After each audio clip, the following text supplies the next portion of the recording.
Confession. He that covereth his sins shall not prosper, but whoso confesseth and forsaketh them shall have mercy. The conditions of obtaining mercy of God are simple and just and reasonable. The Lord does not require us to do some grievous thing in order that we may have the forgiveness of sin. We need not make long and wearisome pilgrimages, or perform painful penances, to commend our souls to the God of heaven or to expiate our transgression. But he that confesseth and forsaketh his sin shall have mercy. The Apostle says, "Confess your faults one to another, and pray one for another, that ye may be healed." Confess your sins to God, who only can forgive them, and your faults to one another.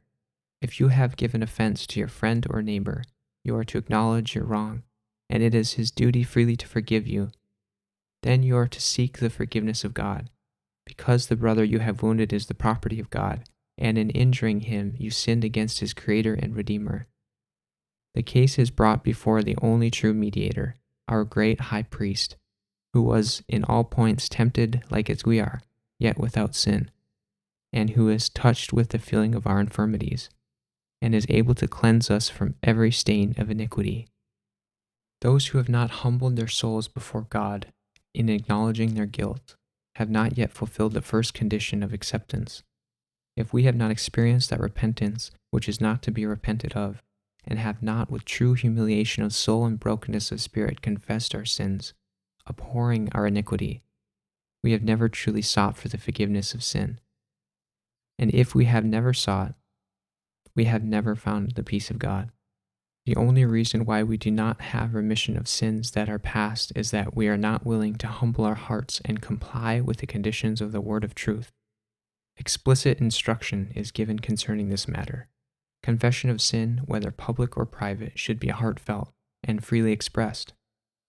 It is not to be urged from the sinner. It is not to be made in a flippant and careless way, or forced from those who have no realizing sense of the abhorrent character of sin. The confession that is the outpouring of the inmost soul finds its way to the God of infinite pity.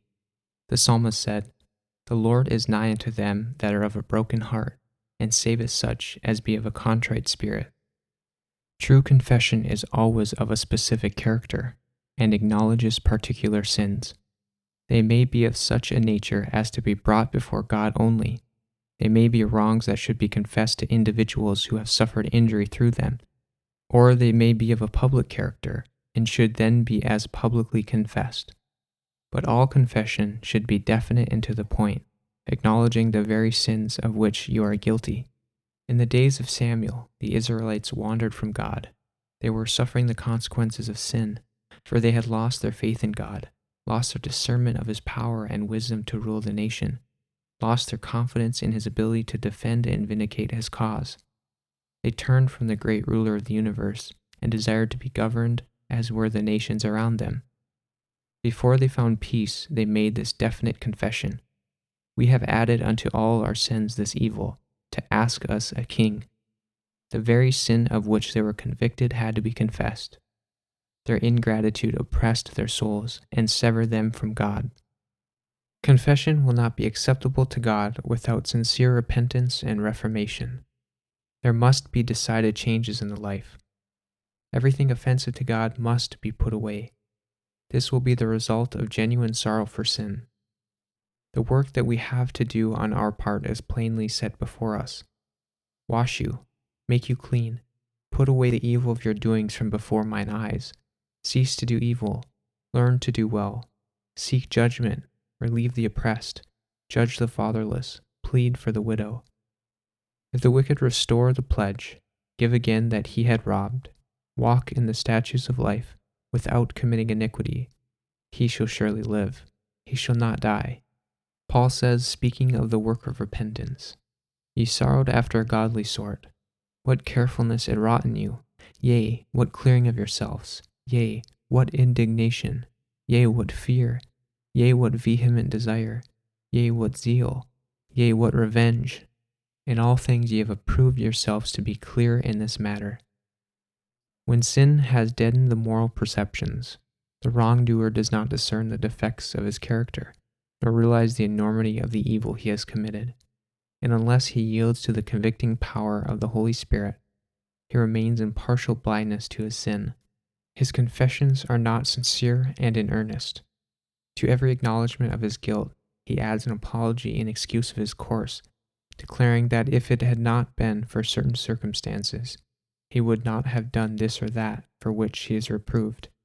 After Adam and Eve had eaten of the forbidden fruit, they were filled with a sense of shame and terror. At first, their only thought was how to excuse their sin and escape the dreaded sentence of death. When the Lord inquired concerning their sin, Adam replied, laying the guilt partly upon God and partly upon his companion. The woman whom thou gavest to be with me, she gave me of the tree, and I did eat. The woman put the blame upon the serpent, saying, the serpent beguiled me, and I did eat. Why did you make the serpent? Why did you suffer him to come into Eden?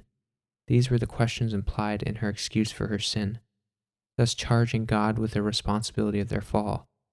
The spirit of self-justification originated in the father of lies and has been exhibited by all the sons and daughters of Adam. Confessions of this order are not inspired by the divine Spirit and will not be acceptable to God. True repentance will lead a man to bear his guilt himself and acknowledge it without deception or hypocrisy. Like the poor publican, not lifting up so much as his eyes unto heaven, he will cry, God be merciful to me, a sinner. And those who do acknowledge their guilt will be justified, for Jesus will plead his blood in behalf of the repentant soul. The examples in God's word of genuine repentance and humiliation reveal a spirit of confession in which there is no excuse for sin or attempt at self-justification. Paul did not seek to shield himself. He paints his sin in its darkest hue, not attempting to lessen his guilt. He says, many of the saints did I shut up in prison, having received authority from the chief priests. And when they were put to death, I gave my voice against them. And I punished them oft in every synagogue, and compelled them to blaspheme. And being exceedingly mad against them, I persecuted them even unto strange cities. He does not hesitate to declare that Christ Jesus came into the world to save sinners, of whom I am chief. The humble and broken heart, subdued by genuine repentance, will appreciate something of the love of God and the cost of Calvary. And as a son confesses to a loving father, so will the truly penitent bring all his sins before God. As it is written, if we confess our sins, he is faithful and just to forgive us our sins and to cleanse us from all unrighteousness.